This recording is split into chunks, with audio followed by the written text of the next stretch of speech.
Welcome back, Devils fans, and unfortunately, we had just witnessed another stinker by our New Jersey Devils on home ice. Ducked up by Anaheim, 5-1 at the Prudential Center tonight, and there's not much to talk about or to take away from this game for me personally.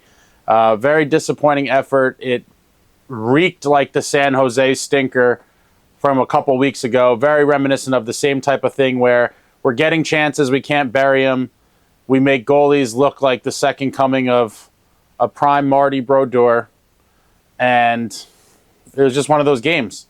Another former Devil comes back to haunt us. Adam Henrique, former Devils legend, comes back and records his first career hat trick on the empty net to put the final nail in the Devils' night. And yeah, it just was a shitty night all around. We couldn't bury chances early. Gibson looked great through the first two periods. We couldn't crack him. And then Dostal came in the third and picked up right where Gibson left off. We had a couple good chances, buzzing around the net, some in-tight stuff, jamming at loose pucks, but we just couldn't get one past them. And it just seemed like it was going to be one of those nights that, it's hard to score and we couldn't get anything going. Unfortunately, I just don't know what to say at this point when I don't know. It's almost like the tale of two teams.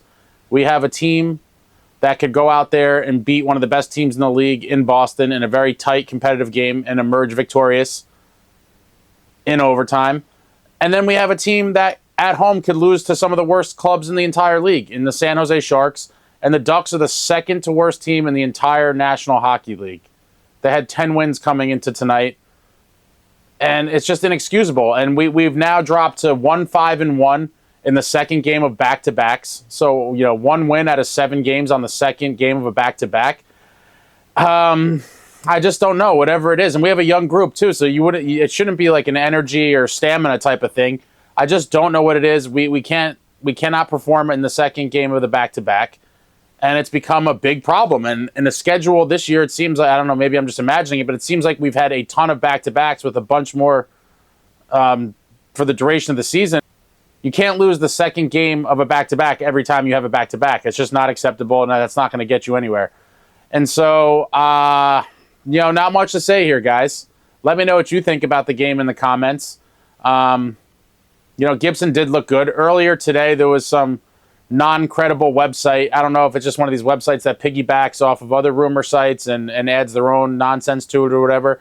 But there was a site that had posted something along the lines of there was I don't know if it was a hypothetical or if they were claiming this was a deal that was on the table, but it was Alexander Holtz, Seamus Casey, and a first-round pick for John Gibson.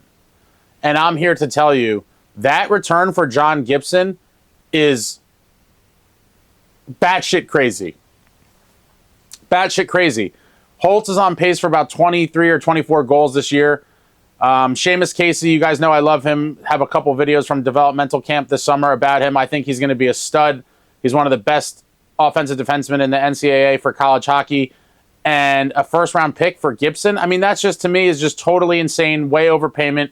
Curious to think what you guys think about that potential hypothetical trade scenario.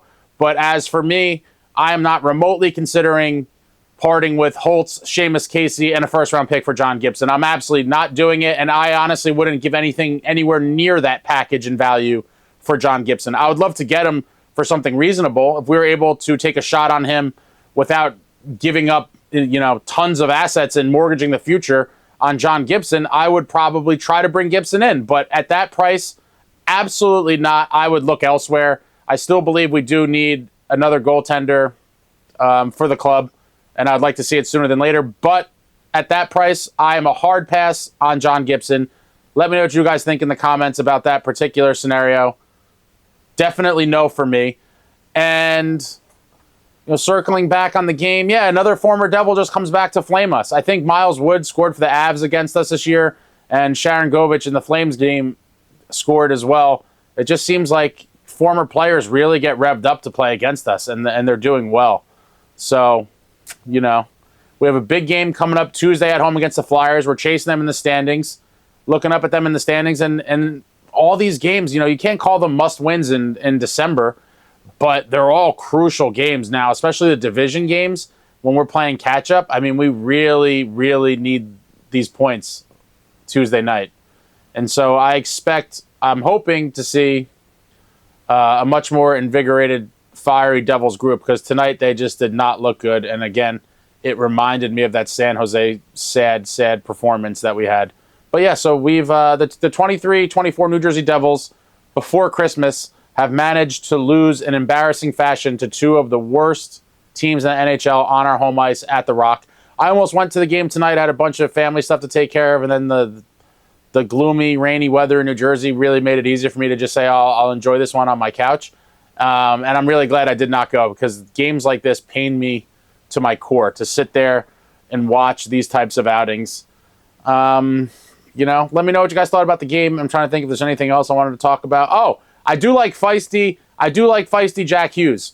Feisty jackhughes got tangled up with someone along the boards, a couple little rough stuff, a couple cross checks. I like to see it. I like my players to show emotion and to show a little physicality. In the past, you haven't seen too much of that from Jack.